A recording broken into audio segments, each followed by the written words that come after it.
Tes privilèges sont terminés, a déclaré ma femme, décidant que dorénavant nous garderions nos salaires séparés. J'ai accepté, sachant déjà qu'elle essaierait bientôt de faire marche arrière. Le dimanche, ma belle-mère est venue déjeuner. Elle a crié si fort que les voisins sont sortis en courant pour voir ce qui s'était passé. Avant de continuer, abonnez-vous à la chaîne et dites-nous dans les commentaires de quelle ville vous nous regardez. Tes privilèges sont terminés. Ce sont les mots exacts que ma femme Florencia a prononcés ce jeudi après-midi alors que j'étais assis sur le canapé de mon propre salon après une longue journée de travail. Elle a déclaré qu'à partir de ce moment, nous aurions des salaires séparés. Chacun serait responsable de ses propres dépenses. Chacun vivrait sa propre vie financière. J'ai accepté immédiatement, et elle ne s'y attendait pas. Mais ce que Florencia ignorait, c'est que je savais parfaitement combien coûtait l'entretien de cette maison. Je savais à quel point les factures que j'avais payées seul pendant 42 ans étaient lourdes, et je savais que très bientôt, elle essaierait de faire marche arrière. Le dimanche est arrivé, comme toujours.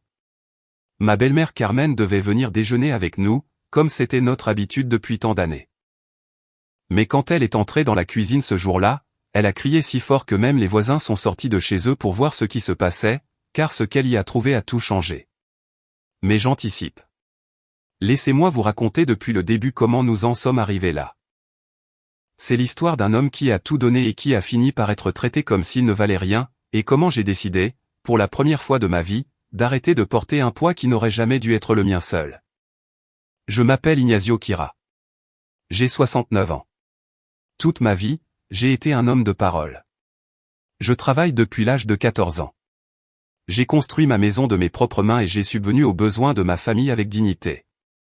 Je ne me suis jamais plaint du poids des responsabilités. Je n'ai jamais demandé de reconnaissance pour avoir accompli mon devoir. Mais il y a des moments dans la vie d'un homme où le silence cesse d'être du respect et devient de la complicité dans sa propre humiliation.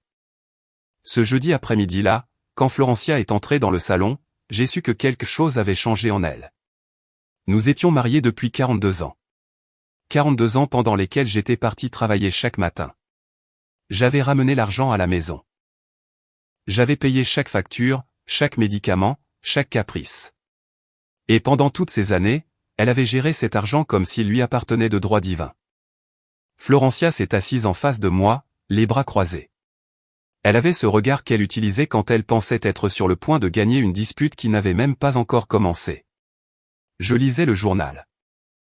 C'était mon moment de paix après une journée éreintante à la quincaillerie où je travaillais depuis 30 ans. Mes mains sentaient encore le métal et le bois. Mes genoux me faisaient souffrir, mais j'étais là, dans ma propre maison, espérant qu'au moins cet espace serait un refuge. « Ignacio, il faut qu'on parle », a-t-elle dit. Sa voix avait ce ton ferme qu'elle utilisait quand elle avait déjà pris une décision et ne faisait que m'en informer. J'ai posé le journal et je l'ai regardé. « Je t'écoute », ai-je répondu calmement. J'ai toujours été un homme calme. Je n'ai jamais élevé la voix dans cette maison. Je n'ai jamais perdu le contrôle. C'était peut-être mon erreur. Peut-être que mon calme a été confondu avec de la faiblesse. J'ai beaucoup réfléchi, a-t-elle continué. Et je pense qu'il est temps que nous fassions un changement majeur dans notre relation. Elle a fait une pause dramatique, comme si elle était sur le point de révéler quelque chose de révolutionnaire. À partir de maintenant, je veux que nous ayons des salaires séparés. Tu t'occupes de tes dépenses, et je m'occuperai des miennes. Je ne vais plus te demander la permission pour acheter ce dont j'ai besoin. Je ne vais plus avoir à te donner d'explications sur la façon dont je dépense mon argent. Je l'ai simplement fixé en silence pendant un moment. Non pas parce que j'étais surpris, non pas parce que je ne comprenais pas ce qu'elle disait, mais parce qu'à cet instant, j'ai compris quelque chose de beaucoup plus profond. J'ai compris que pour elle, toutes ces années où j'avais travaillé 12 heures par jour, où j'avais renoncé à mes rêves pour payer ses études universitaires, où j'avais payé la maison dans laquelle elle vivait confortablement, ne signifiaient rien. Pour elle, j'étais simplement un obstacle à sa liberté. Tes privilèges sont terminés, a-t-elle ajouté avec un sourire qui se voulait triomphant. Ce mot, privilège. Comme si avoir travaillé jusqu'à me détruire le dos était un privilège. Comme si payer chaque facture de cette maison pendant 4 décennies était un privilège. Comme si lui avoir offert une vie confortable sans souci financier était une sorte d'abus de pouvoir.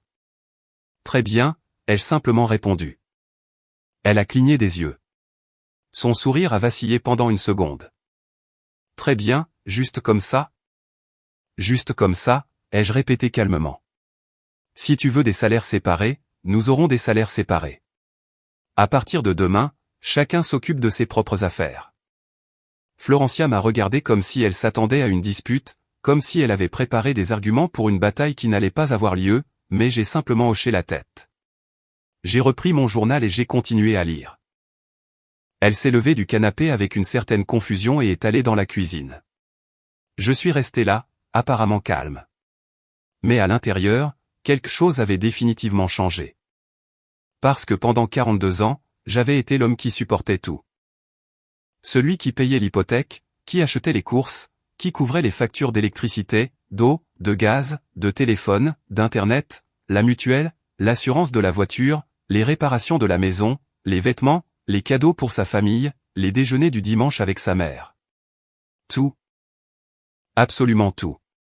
Le salaire de Florencia, qu'elle gagnait en tant que secrétaire dans une école, avait toujours été pour elle, pour ses caprices, pour ses sorties entre amis, pour ses vêtements, pour tout ce qu'elle voulait. Elle n'avait jamais payé une seule facture pour cette maison. Elle n'avait jamais acheté un kilo de riz. Elle n'avait jamais eu à s'inquiéter de savoir s'il y avait assez d'argent pour finir le mois, parce que je m'en étais toujours occupé. Et maintenant, après une vie de sacrifice, elle me disait que mes privilèges étaient terminés. Cette nuit-là, pendant qu'elle dormait, je suis resté éveillé dans le salon. Non par tristesse, non par colère, mais par clarté. Pour la première fois depuis des décennies, tout est devenu parfaitement clair.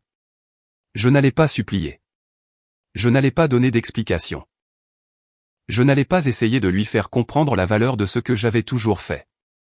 J'allais simplement arrêter de le faire, et elle allait l'apprendre par elle-même. Le lendemain, vendredi, je me suis levé comme d'habitude, j'ai préparé mon café, j'ai mis mes vêtements de travail, et avant de partir, je suis allé chercher le carnet où je notais toujours les comptes de la maison. Je l'ai mis dans le tiroir de mon bureau. Je l'ai fermé à clé. Salaire séparé, avait-elle dit. Parfait. C'est exactement ce qu'elle allait obtenir. Quand je suis rentré du travail cet après-midi-là, Florencia regardait la télévision dans le salon. Elle m'a salué comme si de rien n'était, comme si la conversation de la veille n'avait été qu'un caprice de plus que j'allais finir par ignorer. « Tu as fait les courses ?» a-t-elle demandé sans quitter l'écran des yeux. « Non », ai-je répondu en enlevant mes chaussures. « Salaire séparé, tu te souviens ? Chacun fait ses propres achats. » Elle a tourné la tête lentement. « Quoi ? Tu m'as bien entendu. Tu as dit que tu voulais que chacun soit responsable de ses propres dépenses, alors je n'ai fait des courses que pour moi. Si tu as besoin de quelque chose, tu devras l'acheter toi-même. » J'ai vu son visage passer de la surprise à l'incrédulité, mais elle n'a rien dit. Elle a probablement pensé que j'en faisais trop, que dans quelques jours tout reviendrait à la normale, mais ça n'allait pas être le cas. Le samedi matin, je me suis levé tôt, j'ai préparé mon petit déjeuner, des œufs brouillés, des toasts, du café, juste pour moi, une portion exacte. Quand Florencia est descendue dans la cuisine, elle a trouvé tout propre. Pas d'assiette supplémentaire, pas de nourriture gardée pour elle. « Tu ne m'as rien laissé ?» a-t-elle demandé d'un ton mi-surpris, mi-agacé. « Salaire séparé », lui ai-je rappelé calmement. « Chacun fait le sien. »« Ignazio, c'est ridicule. »« C'est ce que tu as demandé, Florencia. »« Je ne fais que respecter ta décision. » Elle a ouvert le réfrigérateur. Il était pratiquement vide. Il n'y avait que ce que j'avais acheté pour moi. Quelques produits de base, rien de plus. Et qu'est-ce que je suis censé manger ? Ce que tu achèteras avec ton salaire, je suppose. Je l'ai vu pincer les lèvres, mais sa fierté était plus grande que son bon sens. Elle n'allait pas reculer si facilement. Très bien, a-t-elle dit. Je vais enfin aller au supermarché moi-même. Et elle est partie. Je suis resté à la maison, calme, sachant exactement ce qui allait se passer. Florencia gagnait $1,200 par mois. Après impôts, il lui en restait environ $950. Cela lui avait toujours suffi parce qu'elle n'avait jamais eu à payer quoi que ce soit. Mais maintenant, cet argent devrait couvrir sa part des courses, sa part d'électricité, d'eau, de gaz, d'internet, de téléphone, la mutuelle, l'essence pour la voiture qu'elle utilisait et que j'avais payée pendant des années. La mutuelle seule coûtait 300 $. Les courses, si elle achetait le strict minimum, environ 250 $. L'essence, encore 100 $. Sa part des charges, environ 150 $ par mois. Et ça, sans compter les imprévus. Il lui restait 150 $ pour tout le reste, pour ses vêtements, pour ses sorties, pour ses caprices. Elle n'avait jamais fait ce calcul. Elle n'en avait jamais eu besoin. Quand elle est revenue du supermarché cet après-midi-là, elle ne portait que 2 sacs. Son visage n'arborait plus ce sourire triomphant de jeudi. Elle avait dépensé près de 200 $ et avait à peine acheté la base pour une semaine. J'étais dans le salon en train de lire. Je n'ai rien dit, je n'ai fait aucun commentaire. Je l'ai juste laissé vivre sa décision. Ce soir-là, elle a cuisiné pour elle. J'ai cuisiné pour moi.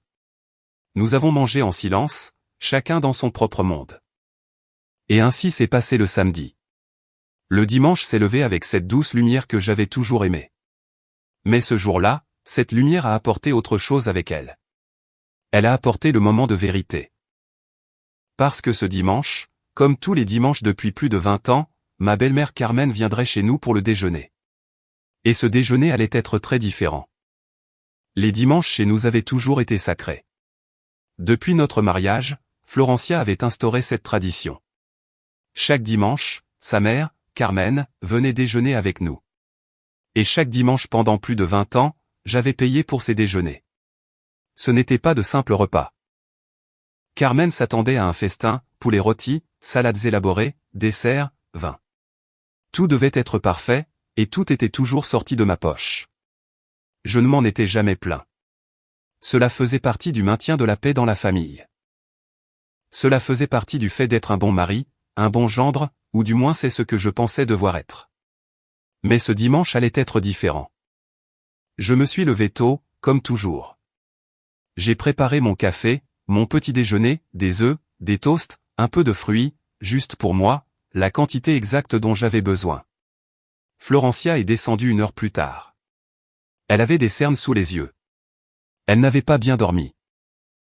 Les 2 derniers jours avaient commencé à faire des ravages sur elle.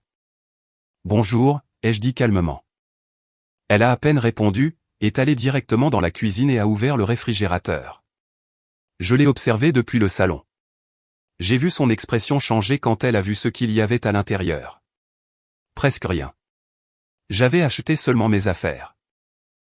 Elle avait acheté les siennes le samedi, mais la moitié avait déjà disparu parce qu'elle ne savait pas comment gérer. Elle n'avait jamais eu à le faire. « Ignacio », a-t-elle dit d'une voix tendue. « Ma mère vient aujourd'hui. »« Je sais », ai-je répondu sans lever les yeux de mon journal. « Et qu'est-ce qu'on va préparer ?»« Je ne sais pas ce que tu vas préparer. Moi, je vais me faire quelque chose de simple. » Il y a eu un lourd silence. « Tu es sérieux ? » « Tout à fait. » Salaire séparé, Florencia, c'était ta décision. Si tu veux préparer le déjeuner pour ta mère, tu devras l'acheter toi-même. Je l'ai vu serrer les poings. Sa fierté luttait contre la réalité, et la réalité était en train de gagner. C'est absurde, a-t-elle marmonné. C'est ce que tu as voulu, ai-je répété avec le même calme que toujours. Elle est restée là un moment, à me regarder comme si elle s'attendait à ce que je cède, comme si elle s'attendait à ce que, comme toujours, je résolve le problème. Mais je n'ai pas bougé. Je n'ai rien dit de plus. J'ai simplement continué à lire mon journal. Finalement, elle a pris son sac à main et a quitté la maison en claquant la porte. Elle est allée acheter ce qu'elle pouvait avec le peu d'argent qui lui restait de la semaine. Je suis resté à la maison, calme. Je savais exactement comment cette journée allait se terminer.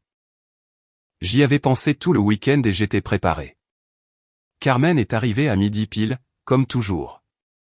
Elle a sonné à la porte avec cette insistance caractéristique qu'elle avait. 3 fois de suite, comme si la survie du monde dépendait de l'ouverture immédiate de la porte. Florencia a couru pour ouvrir. Je suis resté dans le salon à attendre. « Maman, je suis si contente que tu sois là. » J'ai entendu la voix faussement enjouée de ma femme. « Ma fille, comment vas-tu ? » Je meurs de faim. Qu'est-ce que tu as préparé aujourd'hui ? Silence gêné. Oh, eh bien, quelque chose de simple. Aujourd'hui, nous avons décidé de faire quelque chose de plus détendu. Carmen est entrée dans le salon et m'a salué avec sa froideur habituelle. Elle ne m'avait jamais vraiment apprécié. Pour elle, j'étais juste l'homme que sa fille avait choisi. Rien de plus, rien de spécial. Ignacio, a-t-elle dit en hochant à peine la tête. Carmen, ai-je répondu poliment. Elle s'est assise sur le canapé principal, celui qu'elle prenait toujours quand elle venait. Elle s'est installée confortablement comme si c'était sa propre maison, et d'une certaine manière, elle s'était toujours comportée ainsi. Et quand allons-nous manger? Je meurs de faim. Florencia a jeté un regard désespéré vers la cuisine. C'est presque prêt. Maman, donne-moi quelques minutes. Carmen a hoché la tête et a commencé à parler de ses voisins, de ses amis, des potins du quartier. J'écoutais d'une oreille distraite, attendant le moment inévitable. Une demi-heure plus tard, Florencia a appelé depuis la cuisine. C'est prêt. Nous nous sommes levés et sommes allés dans la salle à manger. Carmen s'est assise à sa place habituelle en bout de table. Florencia a apporté les assiettes de la cuisine. Elle avait préparé un simple riz avec un peu de poulet, rien de plus. Il n'y avait pas de salades élaborées, pas d'accompagnement, pas de dessert, pas de vin. La table semblait vide par rapport au dimanche précédent. Carmen a regardé l'assiette avec incrédulité. C'est tout? C'est juste qu'aujourd'hui on a décidé de faire plus simple, maman, a marmonné Florencia sans lever les yeux. Plus simple? Florencia, tu as toujours fait des repas spéciaux le dimanche. Que s'est-il passé? C'est juste que les choses ont un peu changé. Carmen m'a regardé avec cette expression accusatrice qu'elle utilisait toujours quand quelque chose ne lui plaisait pas. Quelles choses ont changé? Ignacio? Avant que je puisse répondre, Florencia est intervenue. Maman, nous avons des salaires séparés maintenant. Chacun s'occupe de ses propres dépenses. C'était ma décision. J'ai simplement hoché la tête et commencé à manger ma portion. J'avais préparé ma propre assiette plus tôt quand Florencia était occupée avec la sienne. J'avais ma nourriture exactement comme je l'aimais. Carmen a laissé tomber sa fourchette sur la table avec un bruit sourd. Des salaires séparés? De quoi tu parles? Eh bien, c'est tout, maman. J'ai décidé que chacun devait gérer son propre argent. Que je n'avais pas à demander la permission pour dépenser ce que je gagne. La permission? Florencia, il ne t'a jamais demandé de rendre des comptes sur quoi que ce soit. Mais il a toujours contrôlé l'argent de la maison, s'est défendu ma femme. Carmen l'a dévisagé. Parce que c'est lui qui paie tout. Où as-tu déjà payé l'électricité, l'eau, le gaz, cette maison? Florencia s'est tue. Je continuais à manger en silence. Ce n'était pas à moi d'intervenir dans cette conversation. J'étais juste là, témoin de la façon dont la réalité commençait à se dévoiler. Mais maman, je travaille aussi, a essayé d'argumenter Florencia. Oui. Et tu dépenses tout ton salaire pour toi-même, pour tes vêtements, pour tes sorties, pour tes caprices, pendant qu'Ignacio paie pour absolument tout dans cette maison. Et maintenant tu viens me dire que tu as décidé d'avoir des salaires séparés comme si c'était quelque chose de juste? La voix de Carmen s'élevait. Elle n'avait jamais été une femme de demi-mesure. Quand elle avait quelque chose à dire, elle le disait sans filtre. C'est ma décision, maman. Je suis une femme adulte et je peux décider de ma propre vie. Bien sûr que tu le peux, mais les décisions ont des conséquences. Et d'après ce que je vois, tu commences déjà à t'en rendre compte. Florencia n'a pas répondu. Elle a remué la nourriture dans son assiette sans vraiment manger. Son visage montrait de la fatigue, de la frustration et autre chose. Quelque chose qui commençait à ressembler à des regrets. Nous avons fini de manger dans un silence tendu. Carmen a à peine touché à sa nourriture. Elle était visiblement bouleversée. Pas seulement par le maigre repas, mais par toute la situation. Après le déjeuner, Florencia s'est levée pour débarrasser les assiettes. Je me suis levé aussi et j'ai apporté la mienne dans la cuisine. Juste la mienne. Tu ne vas pas l'aider, a demandé Carmen d'un ton accusateur. Salaire séparé signifie aussi responsabilité séparée, ai-je répondu calmement. Elle cuisine pour elle, je cuisine pour moi. Elle fait sa vaisselle, je fais la mienne. J'ai vu les yeux de Carmen s'écarquiller de surprise. Elle comprenait enfin l'ampleur de ce que sa fille avait provoqué. Florencia, il faut que je te parle, a dit Carmen en se levant. Pas maintenant, maman. Maintenant. Carmen a pris sa fille par le bras et l'a presque traînée dans la cuisine. Je suis resté dans la salle à manger, mais je pouvais entendre la conversation parfaitement. Qu'est-ce que tu as fait, bon sang, Florencia? Je t'ai déjà expliqué, maman, j'ai décidé. Tu as décidé quoi? De ruiner ton mariage? De jeter 42 ans avec un homme qui t'a tout donné? Il ne m'a pas tout donné. Je travaille aussi. S'il te plaît, ma fille, ne sois pas ridicule. Tu gagnes $1200 par mois.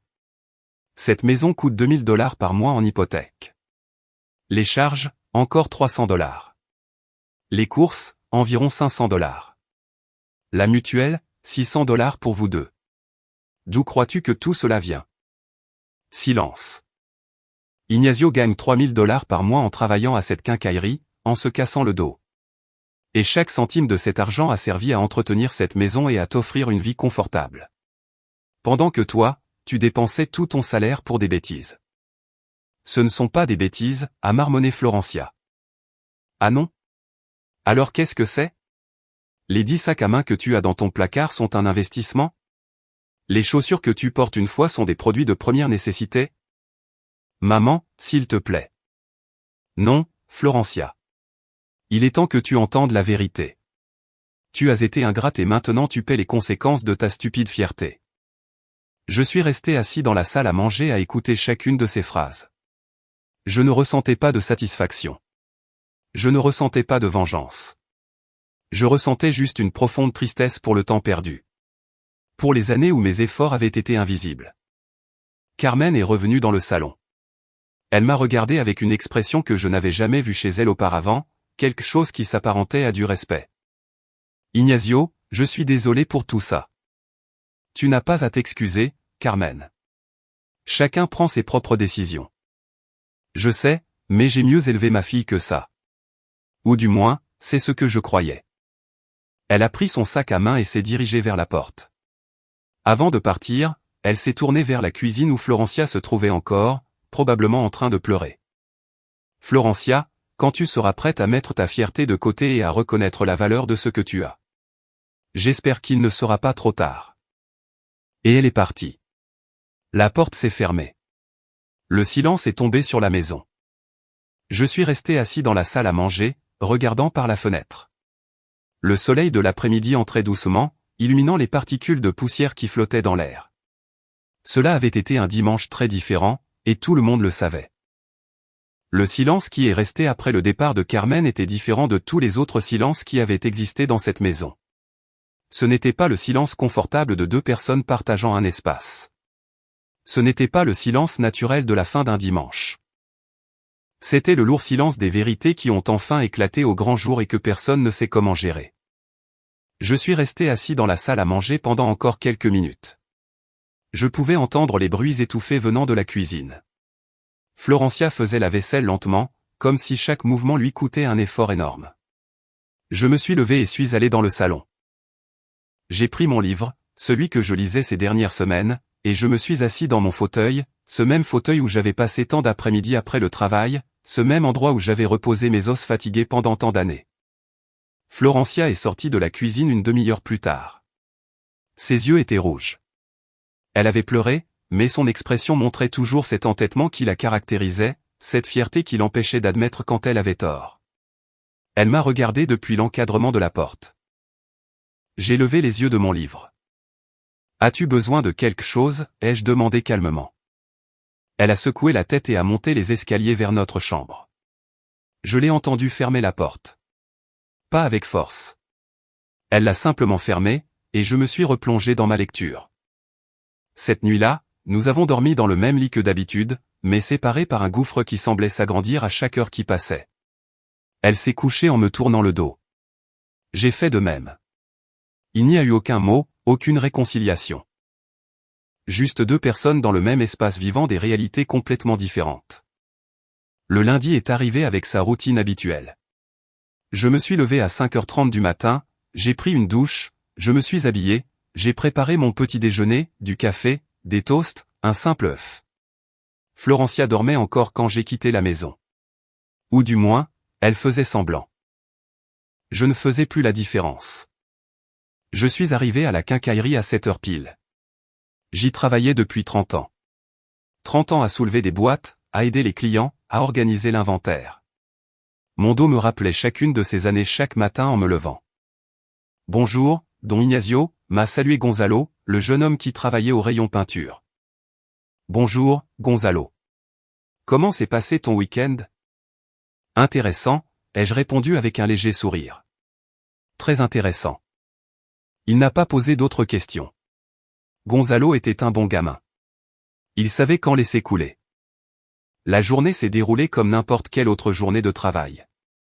J'ai servi les clients. J'ai aidé un homme âgé à trouver les bonnes vis pour son projet. J'ai conseillé une jeune femme sur le type de peinture à utiliser dans sa cuisine. J'ai déchargé une livraison d'outils. Un travail honnête. Un travail qui m'avait nourri pendant des décennies. Un travail qui avait payé pour cette maison, cette vie, tout. Quand je suis rentré à la maison cet après-midi-là, j'ai trouvé Florencia assise dans le salon. Elle avait des papiers éparpillés sur la table basse, des factures, des reçus, des chiffres. Je me suis arrêté à l'entrée. Elle a levé les yeux.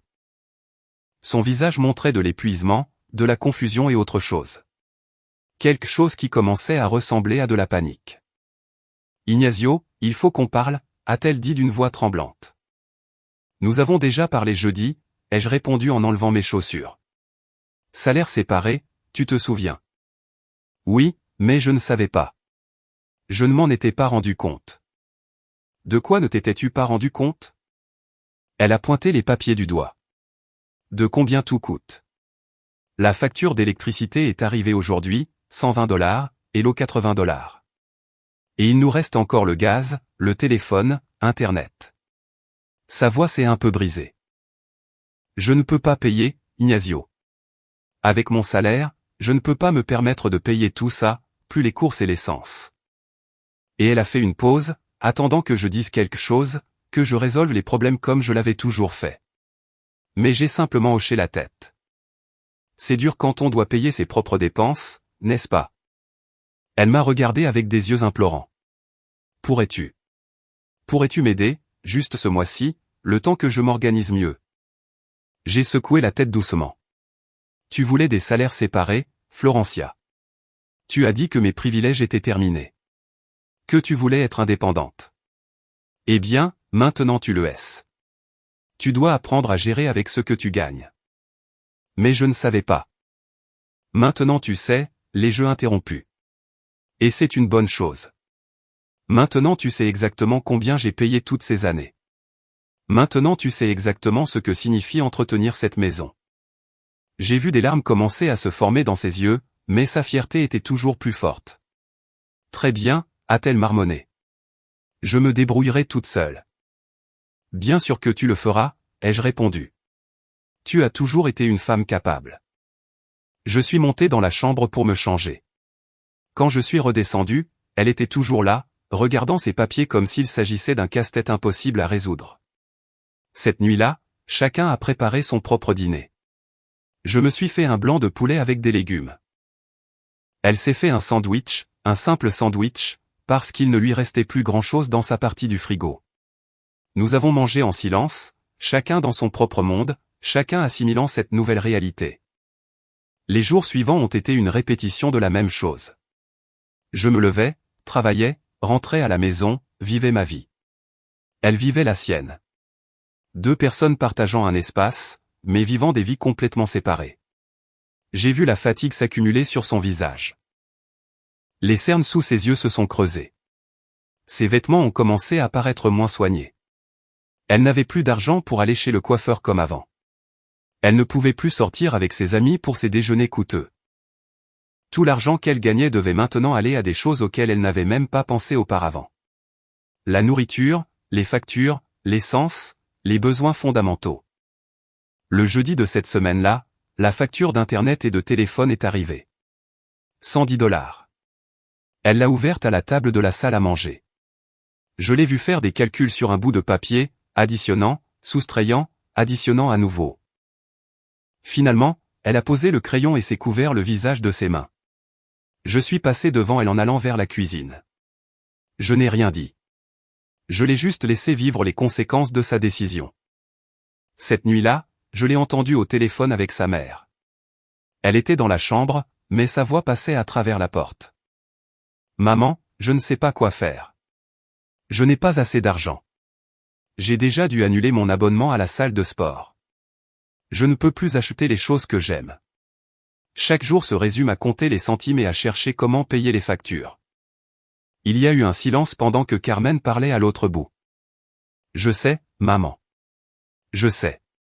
Tu m'avais prévenu, mais je pensais. Je pensais que ce serait différent. Je pensais que mon salaire suffirait. Je ne savais pas que tout coûtait si cher. Un autre silence.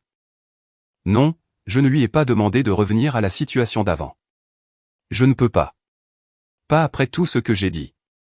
Pas après lui avoir dit que ses privilèges étaient terminés. Sa voix s'est brisée. Tu avais raison, maman. J'ai été idiote. Complètement idiote. Elle a raccroché le téléphone. Je l'ai entendu pleurer pendant quelques minutes, puis le silence. Je suis resté assis dans le salon à regarder par la fenêtre. La pleine lune éclairait le jardin. Ce jardin que j'avais planté des années auparavant, ces arbres dont j'avais pris soin, cette maison que j'avais entretenue. Je ne ressentais pas de joie face à la souffrance de Florencia. Je ne ressentais pas de vengeance. Je ressentais juste une profonde tristesse pour le temps perdu. Pour les années où mon travail avait été invisible, pour les décennies où personne n'avait estimé le poids que je portais. Le vendredi après-midi, quand je suis rentré du travail, j'ai trouvé la maison vide. Florencia avait laissé un mot sur la table de la cuisine, partie au supermarché. De retour bientôt. Je me suis fait un café et je me suis assis pour attendre. Elle est revenue 1 heure plus tard avec un seul petit sac, la moitié de ce qu'elle avait l'habitude d'acheter avant. Je l'ai regardé ranger les choses dans sa partie du frigo. Chaque article placé avec soin, comme s'il s'agissait d'un trésor. Parce que maintenant, chaque dollar comptait, chaque achat devait être réfléchi. Chaque dépense devait être justifiée. C'était la réalité que j'avais vécue pendant 42 ans. La réalité d'être le responsable, de devoir faire durer l'argent, de sacrifier mes propres envies pour que tout fonctionne. Et maintenant, elle en faisait enfin l'expérience. Le samedi matin, elle a reçu un message d'une de ses amies. Je l'ai entendu répondre, « Non, je ne peux pas ce week-end. Je suis un peu juste niveau argent. Peut-être le mois prochain. » Elle a raccroché et a fixé le téléphone avec une expression triste. Ses amis continuaient leur vie, avec leurs sorties, avec leur luxe, mais elle ne pouvait pas se joindre à elle parce que maintenant, elle avait de vraies responsabilités. Maintenant, elle devait payer sa propre vie, et son salaire, qui lui avait toujours semblé suffisant pour ses caprices, s'est avéré totalement insuffisant pour les besoins fondamentaux. Cet après-midi-là, alors que j'étais dans le jardin en train de tailler les buissons, elle est sortie sur la terrasse. Elle est restée là à me regarder travailler. « Depuis combien de temps fais-tu ça ?» a-t-elle fini par demander. « Le jardin ? Toute ma vie. Chaque week-end. C'est pour ça qu'il est beau. Ça doit être fatigant. Ça l'est, mais il faut bien que quelqu'un le fasse. » Elle a hoché la tête lentement, comme si elle voyait pour la première fois tout le travail qu'impliquait l'entretien de cette maison. Pas seulement payer les factures, mais aussi le travail physique, l'entretien, les réparations, tout. « Tu l'as toujours fait tout seul ?» a-t-elle dit. J'ai toujours répondu présent, ai-je répondu sans arrêter mon travail. Tu n'as jamais proposé d'aider. Silence. Je ne m'en étais jamais rendu compte, a-t-elle murmuré. La plupart des gens ne se rendent compte des choses que lorsqu'ils doivent les faire eux-mêmes. Elle est restée là encore quelques minutes à observer. Puis elle est rentrée dans la maison sans rien dire de plus. Ce soir-là, pendant que nous dînions, chacun en silence, elle m'a regardé de l'autre côté de la table. Ignacio. Oui. Je voulais. Elle a fait une longue pause. Je pouvais voir la lutte interne sur son visage. La fierté luttant contre le besoin d'admettre son erreur, mais à la fin, la fierté a gagné. Rien. Laisse tomber. Et elle a continué à manger son modeste dîner. Je n'ai pas insisté. Je n'allais pas le faire. Elle devait arriver à ses propres conclusions. Elle devait comprendre par elle-même la valeur de ce qu'elle avait perdu. Le dimanche est revenu. Cette fois, il n'y aurait pas de visite de Carmen. Florencia l'avait appelée pour annuler. Elle n'avait pas l'argent pour préparer un déjeuner spécial et n'avait probablement pas le courage d'affronter à nouveau le regard déçu de sa mère. Nous avons passé la journée chacun de notre côté. J'ai lu, regardé un peu la télé, je me suis reposé. Elle a passé la majeure partie de la journée dans la chambre à faire des calculs, à réorganiser son budget, à essayer de trouver un moyen de faire durer son argent, mais il ne suffisait pas, et nous le savions tous les deux. La deuxième semaine de nos salaires séparés a été encore plus révélatrice que la première. Florencia avait commencé à comprendre l'ampleur du problème dans lequel elle s'était fourrée, mais sa fierté restait une barrière infranchissable entre elle et la solution la plus évidente. Le lundi matin, quand je suis descendu pour le petit déjeuner, je l'ai trouvée assise dans la cuisine avec une tasse de café noir. Juste du café, rien d'autre? Tu ne prends pas de petit déjeuner, ai-je demandé tout en préparant mes flocons d'avoine avec des fruits. Je n'ai pas faim, a-t-elle répondu sans me regarder. Mais je connaissais la vérité. Elle rationnait sa nourriture, essayant de faire durer ses maigres provisions le plus longtemps possible. J'ai pris mon petit déjeuner calmement, j'ai lavé mon assiette et je suis allé travailler comme je le faisais tous les jours, comme je le faisais depuis 30 ans. À la quincaillerie, la routine a continué, mais quelque chose avait changé en moi. Je me sentais plus léger. Ce n'était pas de la joie face à la souffrance de Florencia. C'était quelque chose de différent. C'était le sentiment d'avoir déposé un fardeau que je portais depuis trop longtemps. Don Ignacio, vous avez l'air différent ces derniers temps, a commenté Gonzalo alors que nous rangions des boîtes à outils. Différent comment? Je ne sais pas. Plus calme, plus en paix. J'ai souri légèrement. Parfois, il faut arrêter de porter des fardeaux qui ne sont pas les siens, Gonzalo. On apprend ça avec l'âge. Le garçon a hoché la tête, bien qu'il n'ait probablement pas entièrement compris ce que je voulais dire. Il était encore jeune, seulement 25 ans. La vie ne lui avait pas encore enseigné ces leçons qui ne s'acquièrent qu'avec le temps et l'expérience. Cet après-midi-là, quand je suis rentré à la maison, Florencia était au téléphone. Elle parlait à quelqu'un de la banque. Sa voix semblait tendue. Oui, je comprends, mais ce mois-ci a été compliqué. N'y a-t-il aucun moyen de prolonger le délai de paiement de la carte? Silence pendant qu'elle écoutait la réponse. Je vois. Très bien. Je ferai le paiement minimum alors. Merci. Elle a raccroché et s'est effondrée sur le canapé. Elle ne m'avait pas vu entrer. Je suis resté là, dans l'entrée, à l'observer. Elle avait la tête entre les mains. Ses épaules tremblaient légèrement. Elle pleurait silencieusement. Pendant un instant, une partie de moi a voulu aller vers elle, la réconforter, résoudre les problèmes comme je l'avais toujours fait. Mais je me suis retenu, parce que résoudre ce problème lui enlèverait la seule chance qu'elle avait d'apprendre, de vraiment comprendre, d'estimer les choses. J'ai monté les escaliers sans faire de bruit. Elle n'a jamais su que je l'avais vue ainsi. Le mercredi de cette semaine-là, la facture d'assurance auto est arrivée, la voiture qu'elle utilisait quotidiennement pour se rendre à son travail, $350. Je l'ai vue ouvrir l'enveloppe au dîner. J'ai vu son visage pâlir. J'ai vu ses mains trembler légèrement en tenant le papier. Elle n'a rien dit. Elle a simplement plié la facture et l'a mise avec les autres papiers qui s'empilaient dans une pochette sur la table du salon. Cette nuit-là, je l'ai entendu parler au téléphone avec Carmen à nouveau. Maman, je ne sais pas comment je vais payer l'assurance de la voiture. Si je ne la paie pas, je ne peux pas conduire. Et si je ne peux pas conduire, je ne peux pas aller travailler. La voix de Carmen était à peine audible, mais son ton était clair, même de là où j'étais. Je sais, maman. Je sais que j'aurais dû y penser avant, mais je ne peux pas demander à Ignacio de tout payer à nouveau. Pas après ce que je lui ai dit. Pas après lui avoir dit que ses privilèges étaient terminés. Il y a eu un autre silence. Me prêter de l'argent? Maman, tu vis de ta pension. Je ne peux pas prendre ton argent. Et d'ailleurs, avec quoi te rembourserai-je? Sa voix s'est complètement brisée. Tu as raison. C'est ma responsabilité. Je me suis mise toute seule dans ce problème. Je dois trouver une solution. Le jeudi après-midi, quand je suis rentré du travail, Florencia n'était pas à la maison. Elle avait laissé un autre mot, partie chercher un travail supplémentaire. De retour plus tard. Je me suis assis dans le salon et j'ai attendu. Elle est revenue 2 heures plus tard. Son visage affichait la défaite.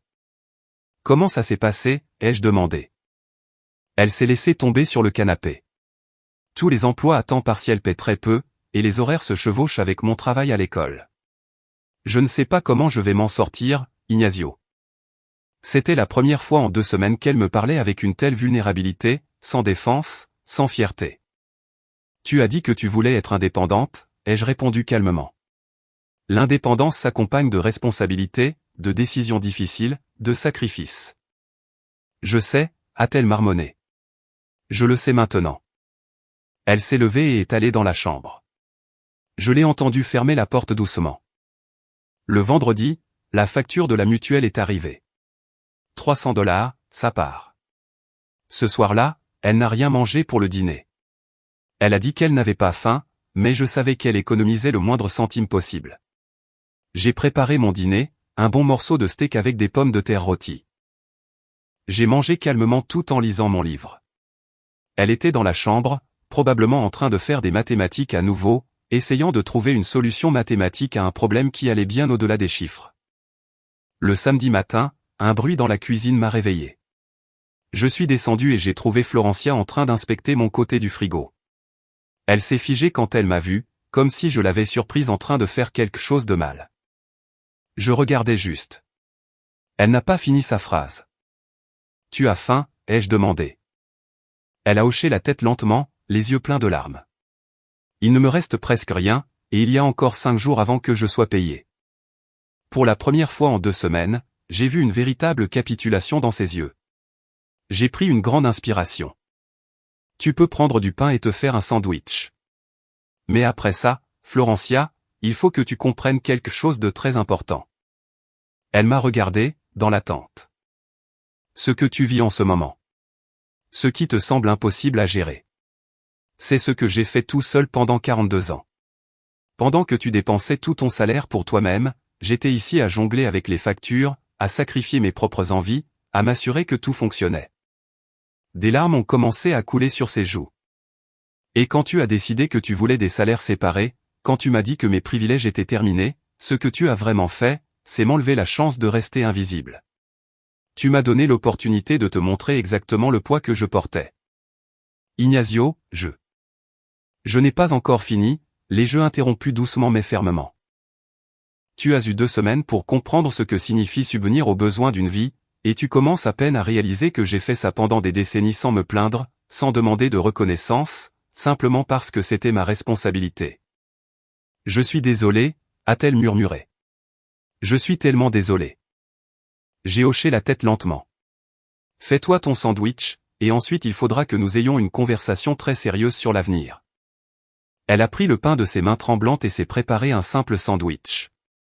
Elle l'a mangé en silence, chaque bouchée ayant probablement un goût différent maintenant qu'elle comprenait le coût réel de ce pain. Quand elle a eu fini, nous nous sommes assis dans le salon, face à face, comme 2 personnes qui devaient reconstruire quelque chose qui avait été brisé. Mais avant de reconstruire, il fallait d'abord finir de démolir les illusions. Et cette conversation ne faisait que commencer. Nous étions assis dans le salon avec une petite distance physique, mais avec un gouffre émotionnel qui semblait impossible à franchir. Les yeux de Florencia étaient rouges et gonflés. Elle tenait un mouchoir entre ses mains, le tordant nerveusement.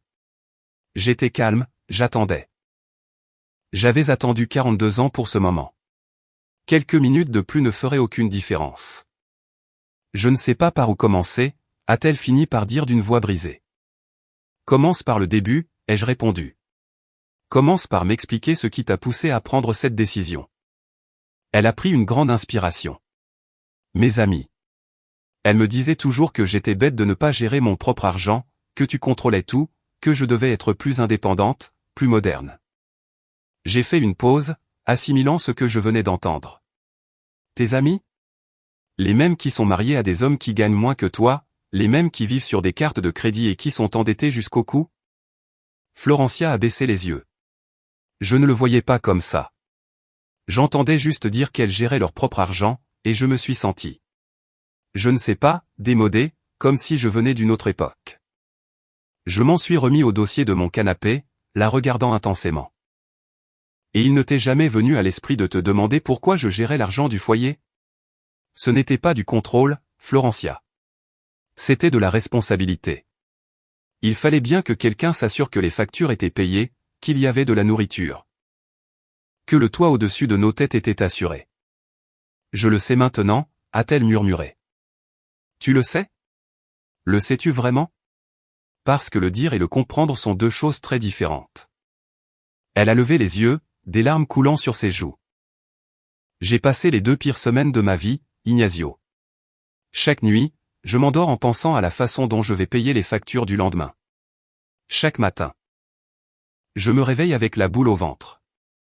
Je ne peux rien acheter sans calculer si j'en ai les moyens. Je ne peux pas dormir sereinement. Et ça ne fait que 2 semaines. Elle a fait une pause, essuyant ses larmes. Et tu as vécu comme ça pendant 42 ans. Tu as porté cette pression tous les jours. Et je ne m'en suis jamais rendu compte. Je ne t'ai jamais demandé comment tu te sentais. Je ne t'ai jamais remercié. J'ai juste supposé que tout allait bien, parce que c'était toujours le cas. Ces mots étaient sincères. Je pouvais le voir dans ses yeux, mais il manquait encore quelque chose de plus profond. Sais-tu quelle a été la partie la plus douloureuse de tout ça, lui ai-je demandé. Elle a secoué la tête. Ce n'est pas quand tu as dit que tu voulais des salaires séparés. C'est quand tu as dit que mes privilèges étaient terminés. Comme si travailler jusqu'à m'en briser le corps était un privilège. Comme si sacrifier mes rêves pour t'offrir une vie confortable était une sorte d'abus de pouvoir. Ignacio, je ne voulais pas dire. Mais tu l'as dit. Et ces mots ont révélé quelque chose de plus profond. Ils ont révélé que tu n'as jamais vraiment estimé ce que je faisais. Que tu voyais ça comme quelque chose de naturel, comme quelque chose que j'étais censé faire simplement parce que j'étais un homme. Parce que j'étais ton mari. Elle a sangloté ouvertement. Maintenant, tu avais raison sur une chose, ai-je continué. J'avais bien des privilèges. Le privilège d'être utile, le privilège de savoir que mon travail soutenait ma famille. Mais ce privilège venait avec un poids que tu n'as jamais voulu voir. Florencia s'est couvert le visage de ses mains. Qu'est-ce que je peux faire pour arranger ça, a-t-elle demandé entre 2 sanglots. Dis-moi ce que je dois faire et je le ferai. Je me suis levé du canapé et j'ai marché vers la fenêtre. Le jardin était magnifique sous le soleil de l'après-midi. Ces arbres que j'avais plantés, cette pelouse dont j'avais pris soin. Tout cela était le résultat d'années de travail silencieux. Tu ne peux pas arranger ça, Florencia. Pas si simplement. Ça ne se répare pas avec des excuses ou en revenant à la situation d'avant. Alors qu'est-ce que tu attends de moi? Je me suis tourné pour la regarder. Je veux que tu comprennes vraiment. Je veux que tu estimes vraiment. Et la seule façon pour que cela se produise, c'est que tu continues à vivre ce que tu as vécu ces 2 dernières semaines. Tu veux que nous continuions avec des salaires séparés pour l'instant? Oui. Mais Ignacio, je n'y arriverai pas. Je dois déjà la moitié de la facture d'électricité. Je n'ai pas payé l'assurance de la voiture. J'ai à peine de quoi manger jusqu'à ce que je sois payé. Et quand je serai payé, tout ira aux dettes que j'ai déjà. Je sais. Et c'est exactement la leçon que tu dois apprendre. Elle m'a regardé avec désespoir. Vas-tu me laisser sombrer complètement? Non. Je ne t'ai jamais laissé sombrer complètement. Mais j'ai besoin que tu comprennes jusqu'où tu peux tomber avant que tu n'estimes ce que tu avais. Je ne comprends pas. Je me suis rassis, mais cette fois plus près d'elle. Je vais faire quelque chose. Je vais t'accorder un prêt, $500, pour que tu puisses rattraper tes factures les plus urgentes, mais tu vas signer pour ça. Tu vas signer un document dans lequel tu t'engages à me rembourser $50 par mois pendant 10 mois. Florencia m'a regardé avec incrédulité. Un prêt? À ta propre femme?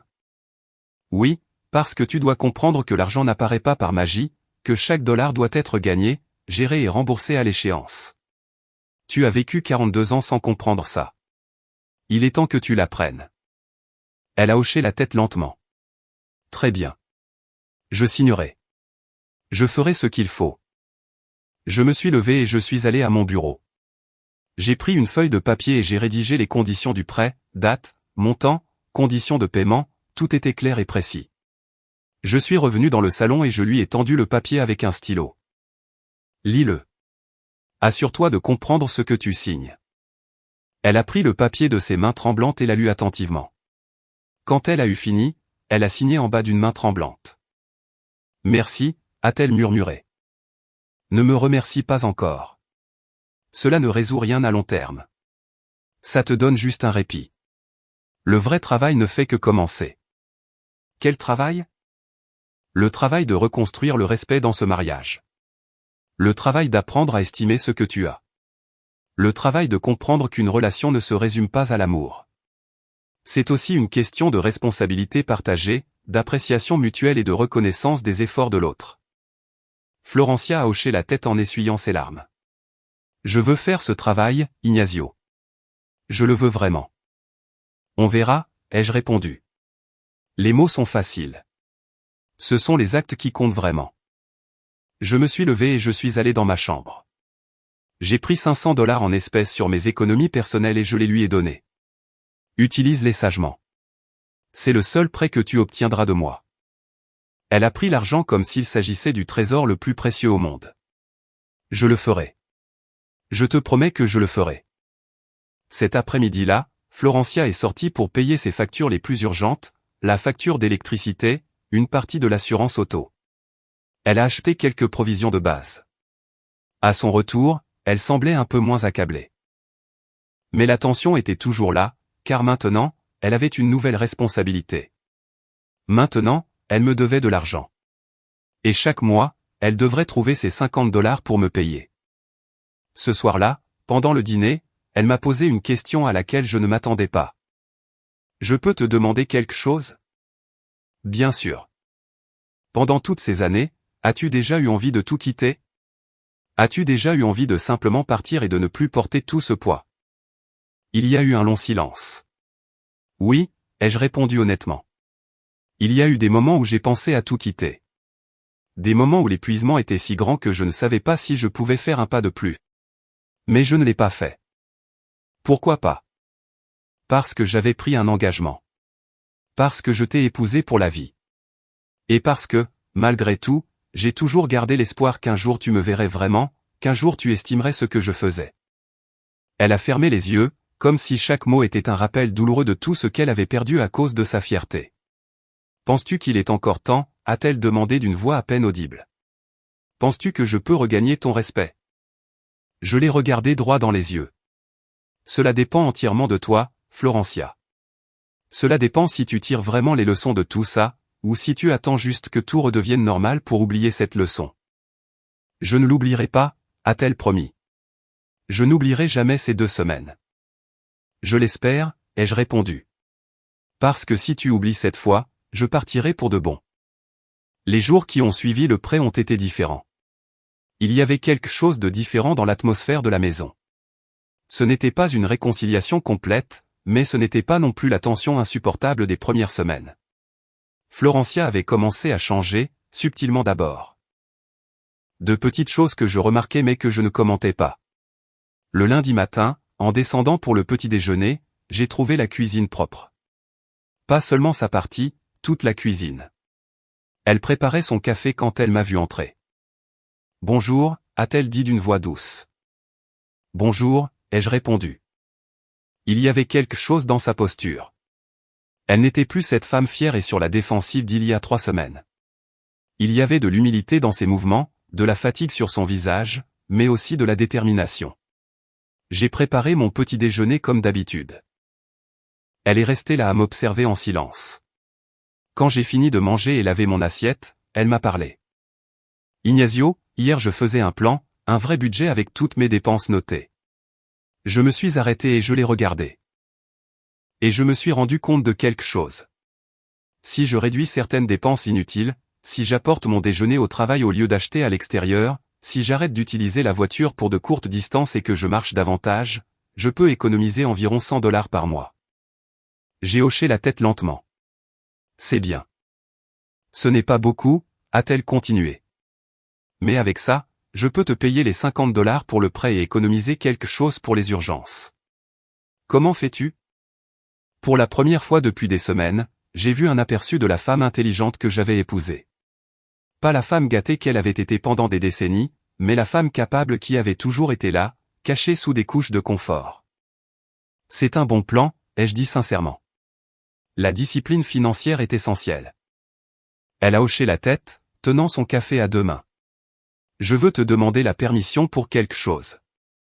Tu n'as pas besoin de ma permission pour quoi que ce soit, Florencia. Ça ne marche plus comme ça entre nous. Je sais, mais je veux quand même te le demander. Puis-je voir comment tu fais ton budget? Comment tu organises tes dépenses? J'ai besoin d'apprendre. Cette demande m'a surpris. Pendant 42 ans, elle n'avait jamais montré le moindre intérêt pour la façon dont je gérais les finances du foyer. Cet après-midi, quand je rentrerai du travail, je te montrerai, ai-je répondu. Merci, a-t-elle dit avec une gratitude sincère. Je suis allé travailler ce jour-là avec un sentiment étrange. Ce n'était pas exactement de l'espoir. C'était plutôt de la curiosité. La curiosité de voir si ce changement était réel ou temporaire. À la quincaillerie, Gonzalo a de nouveau remarqué mon humeur. Vous avez l'air plus calme, don Ignacio. Quoi qu'il se passe dans votre vie, ça a l'air de s'arranger. Les choses évoluent, ai-je répondu. Mais il est encore trop tôt pour savoir où elles vont. Quand je suis rentré à la maison cet après-midi-là, Florencia m'attendait dans le salon. Elle avait un cahier et un stylo entre les mains. Je suis prête à apprendre, a-t-elle dit. Nous nous sommes assis à la table de la salle à manger. J'ai sorti mon livre de comptes, le même que j'avais enfermé à clé 3 semaines plus tôt. Je l'ai ouvert devant elle. C'est ce que je fais tous les mois. D'abord, je note tous les revenus, mon salaire, tout revenu supplémentaire s'il y en a. Ensuite, je note toutes les dépenses fixes, l'hypothèque, les charges, les assurances, les courses de base. Elle s'est penchée pour mieux voir, prenant des notes dans son propre cahier. Après avoir soustrait les dépenses fixes des revenus, je regarde combien il me reste. Je divise ce montant en catégories, épargne, urgence, dépenses variables, loisirs. Loisirs, a-t-elle demandé, surprise. Tu mets de l'argent de côté pour les loisirs? Très peu, ai-je répondu. Environ $50 par mois pour acheter un livre, pour prendre un café dehors, pour sentir que tout n'est pas qu'une question de survie. Elle écrivait rapidement, absorbant chaque détail. Je n'ai jamais su que tu faisais tout ça. Je pensais que tu payais juste les factures au fur et à mesure qu'elles arrivaient. Si j'avais fait ça, nous aurions coulé il y a des décennies. La seule façon d'entretenir un foyer, c'est de planifier, d'anticiper, de sacrifier aujourd'hui pour avoir demain. Je lui ai montré comment j'enregistrais chaque dépense, comment je vérifiais chaque reçu, comment je comparais les prix, comment je cherchais les bonnes affaires. Elle écoutait comme une élève appliquée, posait des questions intelligentes, prenait des notes détaillées.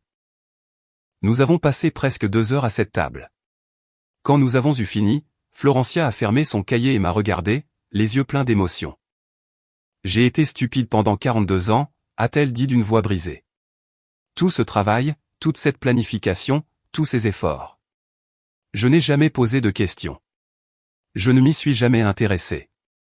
J'ai juste supposé que tout allait bien parce que tu l'avais rendu invisible. Je n'ai rien dit, je me suis contenté de hocher la tête. Je vais appliquer tout ça, a-t-elle poursuivi. Je vais être discipliné. Je vais apprendre à gérer mon argent, et j'espère un jour pouvoir vraiment contribuer à cette maison. Je l'espère aussi, ai-je répondu.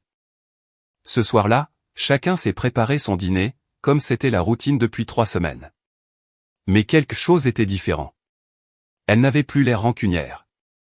Elle avait l'air concentrée, déterminée. Le mercredi de cette semaine-là, son jour de paie est arrivé. $950 déposés sur son compte. Cet après-midi-là, quand je suis rentré du travail, elle m'a tendu une enveloppe. Qu'est-ce que c'est, ai-je demandé. Les 50 premiers dollars du prêt. Je sais que nous avons convenu de paiement mensuel, mais je veux commencer maintenant. Je veux te montrer que je suis sérieuse. J'ai pris l'enveloppe. À l'intérieur se trouvait un billet de $50 soigneusement plié. Merci, ai-je dit simplement. Elle a souri, un petit sourire mais authentique. Le premier vrai sourire que je voyais sur son visage depuis des semaines. Les jours suivants ont été révélateurs. J'ai regardé Florencia mettre véritablement en œuvre les changements qu'elle avait promis. Elle a commencé à préparer son déjeuner pour l'emporter au travail. De simples sandwichs, des fruits, de l'eau. Au lieu d'acheter des jus de fruits chers, elle a cessé d'utiliser la voiture pour se rendre à des endroits proches. Elle a marché davantage, a économisé de l'essence. Elle a fait ses courses au supermarché avec une liste précise. Fini les achats impulsifs. Chaque produit était analysé, comparé, justifié. Je l'ai vu vérifier les factures d'électricité, éteindre les lumières inutiles, débrancher les appareils qu'elle n'utilisait pas. De petits changements, de petits sacrifices, mais ensemble, ils faisaient une différence significative. Le samedi matin, je l'ai trouvée dans la cuisine en train de faire quelque chose qu'elle n'avait jamais fait auparavant. Elle préparait de la nourriture à congeler, des portions individuelles qu'elle pourrait utiliser pendant la semaine. « Où as-tu appris ça ?» ai-je demandé. « J'ai vu une vidéo en ligne », a-t-elle répondu sans s'arrêter de travailler. Ils disent que c'est un moyen d'économiser de l'argent et du temps. J'ai pensé essayer. Je l'ai observée pendant un moment. Cette femme qui mesurait le riz, coupait les légumes, organisait les récipients avec une telle concentration était différente de la femme que j'avais connue pendant 4 décennies. « Tu veux de l'aide ?» me suis-je entendu demander. Elle a levé les yeux, surprise. « Sérieusement ? Si tu veux, j'en serais ravi. » Nous avons travaillé ensemble pendant 2 heures. Elle préparait, j'étiquetais et j'organisais. Pour la première fois depuis des semaines, il y avait quelque chose qui ressemblait à de l'harmonie entre nous. Ce n'était pas comme avant. Avant, il y avait un confort basé sur l'ignorance. Maintenant, il y avait quelque chose de différent, quelque chose basé sur le respect gagné par un effort partagé. Quand nous avons fini, nous avions assez de nourriture préparée pour 2 semaines. Elle avait l'air fatiguée mais satisfaite. « Merci de m'avoir aidé », a-t-elle dit. « Merci d'avoir essayé », ai-je répondu. Cet après-midi-là, alors que nous nous reposions dans le salon, elle m'a posé une question qui m'a pris par surprise. « Ignazio, à quand remonte la dernière fois que tu as fait quelque chose juste pour toi ? Quelque chose que tu voulais vraiment faire ?» J'ai réfléchi un instant. Je ne m'en souviens pas. Ça fait de nombreuses années. Y a-t-il quelque chose que tu veux faire ? Quelque chose que tu as repoussé à cause de tout ça ? Il y avait bien quelque chose. Il y avait un vieux rêve que j'avais enfoui il y a des décennies. Un petit atelier de menuiserie pour travailler le bois, pour créer des choses avec mes mains, quelque chose de plus que de simplement réparer ce qui se cassait dans la maison. Je voulais avoir un petit atelier, ai-je finalement dit. Pour travailler le bois, fabriquer des meubles, des choses comme ça. Pourquoi ne l'as-tu jamais fait ? Parce que tout l'argent servait à entretenir la maison, à payer les factures, à faire en sorte que nous ayons ce dont nous avions besoin. Il n'y avait pas de place pour les rêves personnels. Elle est restée silencieuse pendant un long moment. Quand nous sortirons de cette situation, a-t-elle dit. Enfin, quand j'aurai appris à être vraiment responsable de mon argent et que je pourrai véritablement contribuer à cette maison, tu devrais le faire. Tu devrais construire cet atelier. Peut-être, ai-je répondu sans m'engager, mais quelque chose s'est agité en moi. Une petite étincelle d'espoir qui s'était éteinte depuis trop longtemps. Le dimanche est revenu. Cette fois, Carmen a appelé pour demander si elle pouvait venir. Florencia m'a regardé avant de répondre. « Qu'en penses-tu » a-t-elle demandé. C'était la première fois qu'elle me consultait pour ce genre de choses. C'est amer. Si tu veux qu'elle vienne, laisse-la venir. Elle a hoché la tête et a dit à Carmen de venir. Mais cette fois, Florencia a préparé le déjeuner. Pas un banquet. Quelque chose de simple mais bien fait, avec l'argent qu'elle avait économisé et géré avec soin. Quand Carmen est arrivée et a vu la table, a vu sa fille, a vu comment les choses avaient changé, elle n'a rien dit, elle a juste hoché la tête en signe d'approbation. Et ce dimanche a été différent. Ce fut le premier pas vers quelque chose de nouveau. Carmen a observé la table attentivement. Ce n'était pas le festin d'autrefois, mais il y avait de l'effort. Il y avait une intention. Il y avait un changement. Elle s'est assise à sa place habituelle et a regardé sa fille avec une expression qui mêlait la curiosité et quelque chose qui ressemblait à de la fierté. « Ça a l'air bon, Florencia » a-t-elle finalement dit. « Merci, maman. C'est ce que j'ai pu faire avec mon budget. » « Ton budget ? » ?»« Oui, j'ai un vrai budget maintenant. Je note chaque dépense, je planifie chaque achat, comme Ignazio l'a toujours fait. » Carmen m'a regardé et a hoché légèrement la tête. Ce fut la première véritable marque de respect que je recevais d'elle depuis toutes ces années. Nous avons mangé dans un silence plus confortable que les fois précédentes. Il n'y avait pas de tension, pas de reproches en suspens dans l'air, juste 3 personnes partageant un repas simple. Après le déjeuner, pendant que Florencia préparait le café, Carmen s'est approchée de moi dans le salon. « Ignacio, il faut que je te dise quelque chose. » « Je vous écoute. »« Je me suis trompé sur ton compte. Pendant toutes ces années, je pensais que tu étais quelqu'un d'ordinaire, un homme banal, rien de spécial. Mais maintenant, je vois que tu es exactement ce dont ma fille avait besoin. Un vrai homme, un homme de caractère. » Ces mots m'ont surpris. Carmen n'avait jamais été du genre à exprimer ses sentiments ouvertement. « J'ai juste fait ce que je pensais être juste, » ai-je répondu. « Tu as fait plus que ça. Tu as donné à ma fille la leçon la plus importante de sa vie, et tu l'as fait sans cruauté, sans vengeance, juste avec dignité. » Florencia est revenue avec le café avant que je puisse répondre.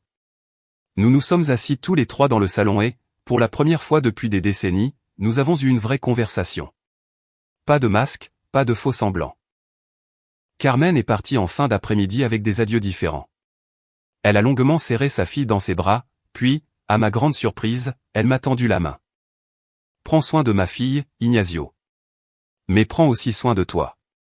Tu l'as bien mérité. »« Je le ferai, » ai-je répondu en lui serrant la main.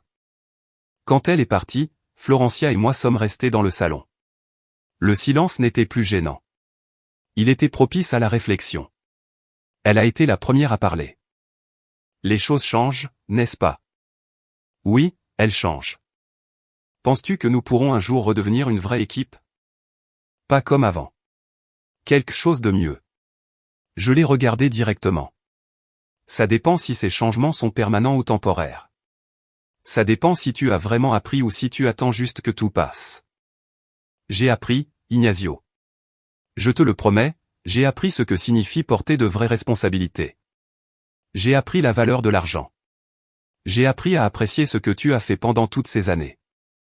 L'avenir nous le dira, ai-je répondu, sans m'engager totalement, mais à l'intérieur, quelque chose changeait en moi aussi. La colère s'était transformée en quelque chose de différent. Ce n'était pas encore le pardon.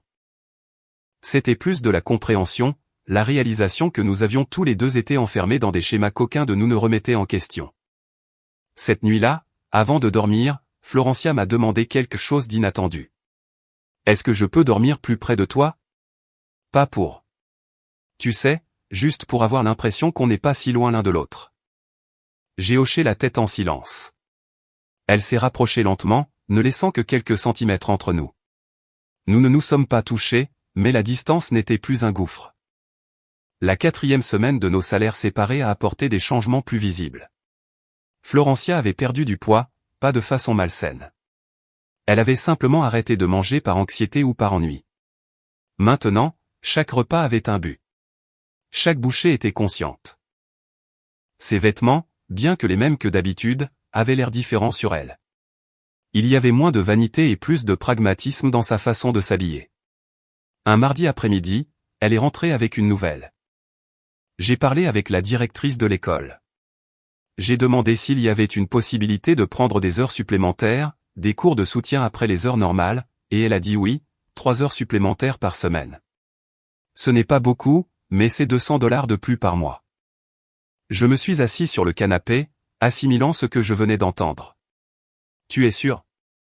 Ça veut dire travailler plus, rentrer plus tard. Je sais, mais je veux le faire. Je veux contribuer davantage. Je veux que, lorsque nous fusionnerons à nouveau nos finances, si jamais nous le faisons, je puisse contribuer pour de vrai. Pas seulement avec des mots, mais avec des actes. Pour la première fois depuis des semaines, j'ai ressenti quelque chose qui ressemblait à de la fierté pour ma femme. Si c'est ce que tu veux, tu as mon soutien. Elle a souri de ce sourire fatigué mais authentique qui devenait de plus en plus fréquent. Le vendredi de cette semaine-là, quand je suis rentré à la maison, j'ai trouvé quelque chose d'inattendu. Florencia avait également nettoyé ma partie de la maison. Non pas comme un geste de soumission, mais comme un geste de gratitude. Tu n'avais pas à faire ça, ai-je dit. Je sais, mais j'en avais envie.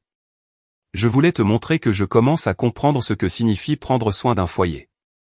En prendre soin véritablement. Ce soir-là, nous avons dîné ensemble pour la première fois depuis que tout avait commencé. Chacun avec sa propre nourriture, achetée avec son propre argent, mais ensemble. Partageant l'espace, partageant les histoires de la journée. Florencia m'a parlé de ses élèves, des cours supplémentaires qu'elle commencerait la semaine suivante, de ses projets pour économiser plus d'argent. Je lui ai parlé de la quincaillerie, de Gonzalo et de ses questions sur la vie, des clients réguliers qui avaient toujours des histoires intéressantes. C'était simple. C'était ordinaire, mais c'était réel. Et après des semaines de tension et de distance, le réel ressemblait à un cadeau. Cette nuit-là, avant de dormir, Florencia a posé sa main sur la mienne. Un contact doux et hésitant. « Merci », a-t-elle murmuré dans l'obscurité. Pourquoi ? Pour ne pas avoir renoncé à moi. Pour m'avoir donné cette chance d'apprendre. Pour avoir été l'homme que tu as toujours été, même quand je ne le voyais pas. Je n'ai pas répondu avec des mots. J'ai juste serré doucement sa main.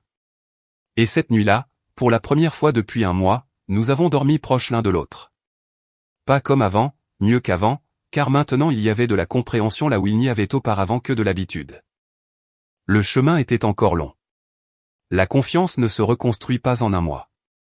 Le respect perdu sur des décennies ne se récupère pas avec quelques semaines de changement. Mais c'était un début. Et après 42 ans passés à être invisible, un début, c'était plus que ce que j'avais eu depuis longtemps. Les semaines suivantes ont apporté une routine différente. Une routine construite sur le respect gagné et les leçons apprises par l'effort. Florencia a commencé ses cours supplémentaires. Elle rentrait plus tard, plus fatiguée, mais avec quelque chose de nouveau dans le regard. De la satisfaction. Le genre de satisfaction qui ne vient que lorsqu'on gagne vraiment ce que l'on a. Un mardi après-midi, elle est rentrée le visage illuminé. « Ignacio, regarde ça. » Elle m'a montré son livre de compte. Elle avait économisé $300 en 2 mois. $300 après avoir payé toutes ses factures, après m'avoir payé les $100 pour le prêt, après avoir couvert tous ses besoins fondamentaux. C'est la première chose que j'économise de ma vie, a-t-elle dit avec une véritable fierté. La première fois que j'ai de l'argent de côté que j'ai vraiment gagné avec mes efforts et ma discipline. C'est une grande réussite, ai-je répondu sincèrement. Je veux continuer comme ça. Je veux économiser jusqu'à $1000, $2000. Je veux avoir mon propre filet de sécurité. J'ai hoché la tête en signe d'approbation. C'était la Florencia que j'attendais de rencontrer depuis 4 décennies. La femme capable qui avait toujours été là, cachée sous des couches de confort et de dépendance. Le samedi de cette semaine-là, elle m'a surpris avec quelque chose d'inattendu. « J'ai une proposition », a-t-elle dit pendant le petit déjeuner. « Je t'écoute. » J'ai beaucoup réfléchi à l'avenir, à nous, et je pense qu'il est temps de parler de la façon dont nous voulons avancer. Je me suis redressé, prêtant toute mon attention. Je veux que nous continuions avec des comptes séparés, a-t-elle dit. Mais différemment. Je veux que nous créions un compte commun pour les dépenses du foyer. Nous contribuons tous les deux proportionnellement à ce que nous gagnons, et chacun garde son compte personnel pour ses dépenses individuelles. C'était une proposition intelligente, mature, responsable. Continue, ai-je dit. Tu gagnes environ $3000. Moi, maintenant avec les cours supplémentaires, je gagne $1400. À nous deux, cela fait $4400. Les dépenses du ménage s'élèvent à environ $2500 par mois.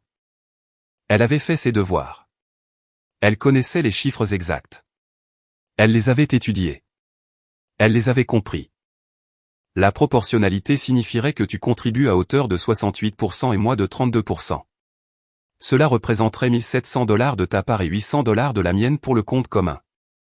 Elle a fait une pause.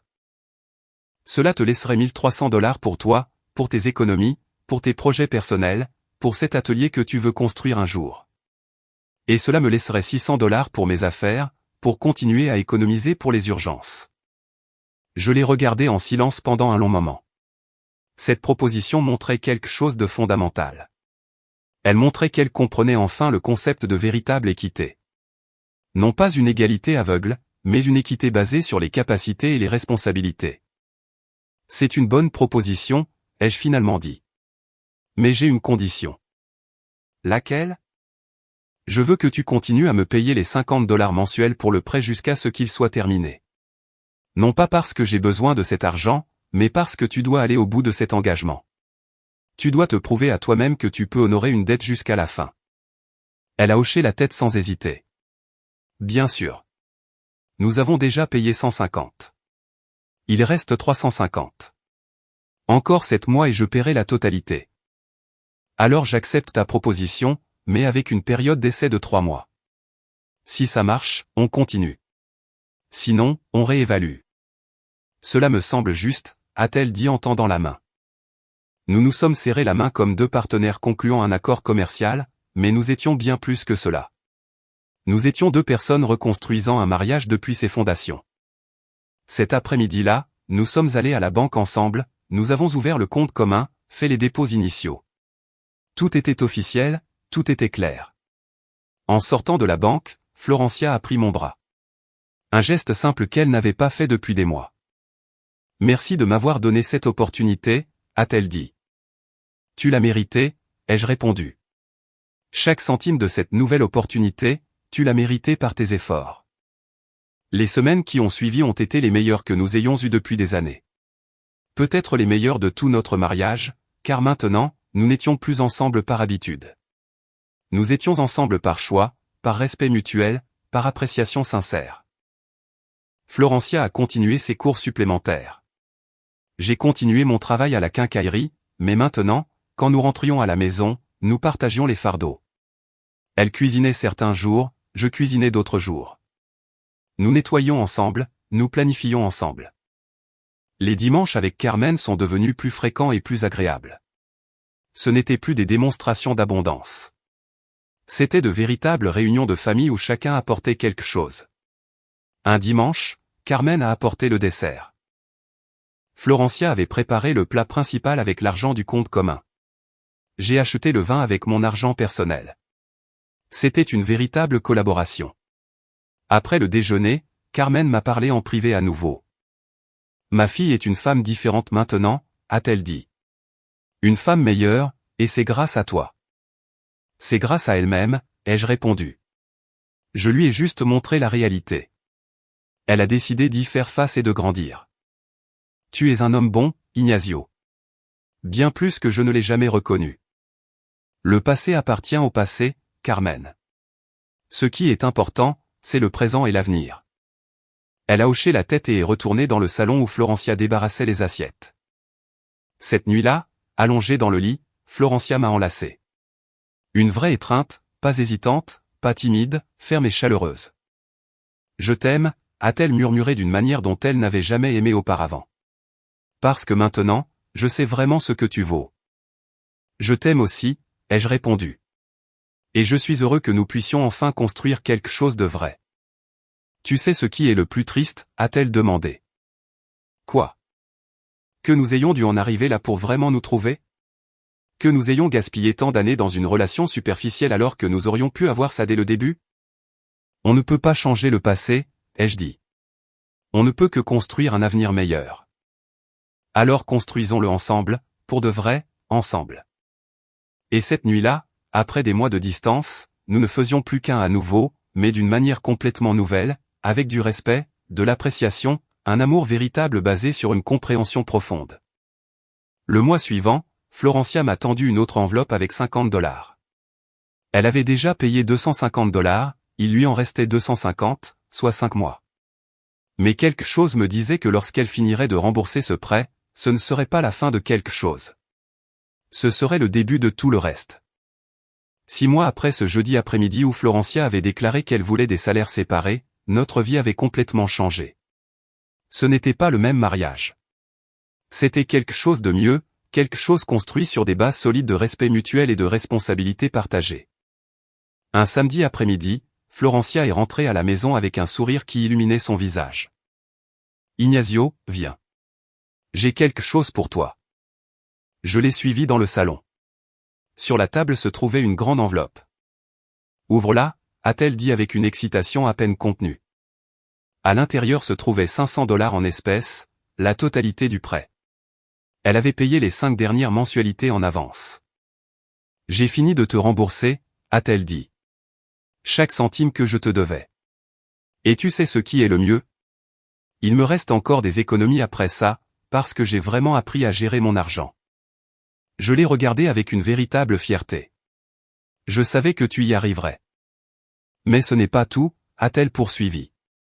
Pendant ces mois, j'ai aussi économisé pour autre chose. Elle est sortie du salon et est revenue avec un dossier. À l'intérieur se trouvaient des papiers, des photographies, des plans. Tu te souviens de ton rêve d'un atelier de menuiserie? J'ai hoché la tête en silence, ne comprenant pas encore où cela menait.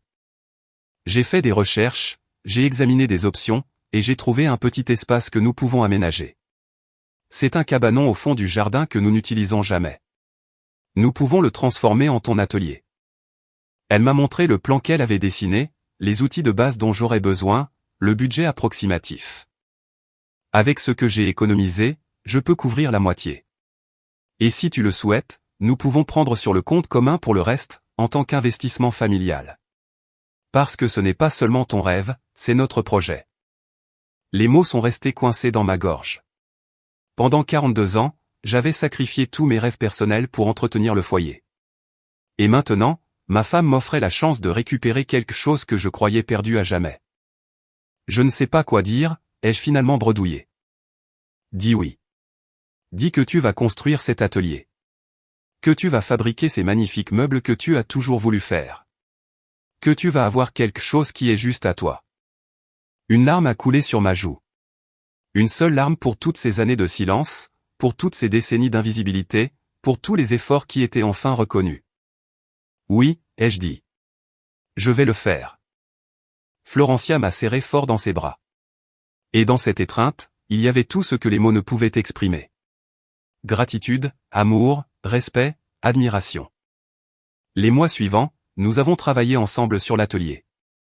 Elle m'aidait après ses cours. Je travaillais le week-end. Petit à petit, le vieux cabanon s'est transformé en un espace magnifique, avec des outils bien rangés, du bois empilé, tout ce qu'il fallait pour créer. Carmen est venue voir le projet quand il était presque terminé. Regarde-moi ça, a-t-elle dit avec une véritable admiration. Un homme de 69 ans qui commence un nouveau chapitre de sa vie. C'est inspirant, Ignacio. Il n'est jamais trop tard pour récupérer ses rêves, ai-je répondu. Le jour où j'ai terminé mon premier meuble, une table de salle à manger en bois massif, Florencia a pleuré d'émotion. C'est magnifique, a-t-elle dit en caressant le bois poli. Aussi magnifique que l'homme qui l'a fait. Nous avons décidé de garder cette table, de remplacer l'ancienne table de la salle à manger par celle-ci. Par celle-ci qui représentait tout ce que nous avions appris, tout ce que nous avions reconstruit. Le premier dimanche où nous avons mangé à cette table, Carmen, Florencia et moi, il y a eu un moment de silence, un silence lourd de sens. Cette table est spéciale, a déclaré Carmen, car elle a été construite avec amour, avec respect, avec les leçons d'une vie entière. Elle a levé son verre de vin. Je porte un toast à Ignacio. Pour sa patience, pour sa dignité, pour nous avoir enseigné à tous la véritable valeur de l'effort et du sacrifice. Florencia a également levé son verre. Et moi, je porte un toast aux secondes chances. Aux maris qui n'abandonnent pas, aux mariages qui peuvent renaître de leurs cendres. Nous avons trinqué tous les trois, et dans ce toast, il y avait quelque chose de sacré, quelque chose qui transcende les mots. Cette nuit-là, quand Carmen est partie et que nous nous sommes retrouvés seuls, Florencia et moi nous sommes assis sur la terrasse. Le soleil se couchait lentement, peignant le ciel dans des tons d'orange et de rouge. Tu sais quelle est la chose la plus précieuse que j'ai apprise de tout ça, a-t-elle demandé. Dis-moi. Que le véritable amour n'est pas juste un sentiment. C'est de l'action. C'est de la responsabilité. C'est se lever tous les jours et choisir d'être digne de la personne qui est à nos côtés. Elle a pris ma main dans la sienne. Et j'ai appris que tu m'as choisi chaque jour pendant 42 ans. Même quand je ne te voyais pas, même quand je ne t'estimais pas, tu es resté l'homme que tu étais. Et c'est quelque chose que je ne prendrai plus jamais pour acquis. Je l'ai regardé dans les yeux. Ces mêmes yeux que j'avais vus tant de fois au fil des décennies. Mais maintenant, je les voyais différemment. Maintenant, il y avait de la profondeur, de la compréhension, de la maturité. Nous avons construit quelque chose de bien, ici, ai-je dit. Quelque chose de vrai. Oui, et nous allons le protéger, parce que maintenant nous savons ce qu'il en coûte. Nous connaissons la valeur de ce que nous avons. Le soleil a fini de se coucher. Les étoiles ont commencé à apparaître une par une dans le ciel sombre. Et j'ai su, à cet instant, que tout cela en avait valu la peine. Chaque jour de dur labeur, chaque sacrifice silencieux, chaque moment d'invisibilité. Car en fin de compte, ce n'était pas une question de vengeance. Il ne s'agissait pas d'avoir raison. Il s'agissait de dignité, de respect de soi, de ne pas laisser l'âge ou les années de service effacer la valeur d'une vie d'effort. Je m'appelle Ignacio Kira. J'ai 69 ans. Et enfin, après tant d'années, je suis visible. Je suis estimé. Je suis respecté. Non pas parce que je l'ai exigé, mais parce que j'ai arrêté d'accepter d'être invisible. Et ça, mon cher ami qui écoute cette histoire, c'est la leçon la plus importante qu'un homme puisse apprendre, que ta valeur ne dépend pas de la reconnaissance des autres. Elle dépend du fait que tu la reconnaisses toi-même en premier. Quand tu t'estimes, quand tu fixes des limites claires, quand tu arrêtes de porter des fardeaux qui ne sont pas les tiens, le monde n'a pas d'autre choix que de te voir. Et quand il te voit enfin, soit il te respecte, soit il parte. Et dans les deux cas, tu es gagnant. Car une vie avec dignité, même dans la solitude, sera toujours meilleure qu'une vie d'invisibilité accompagnée. Florencia a choisi de rester. Elle a choisi de grandir. Elle a choisi de voir. Mais j'étais préparé à toute éventualité, car j'avais enfin appris la leçon la plus importante de toutes. Ma valeur ne dépendait pas d'elle. Elle dépendait de moi. Et ça, c'est quelque chose que personne ne pourra jamais m'enlever.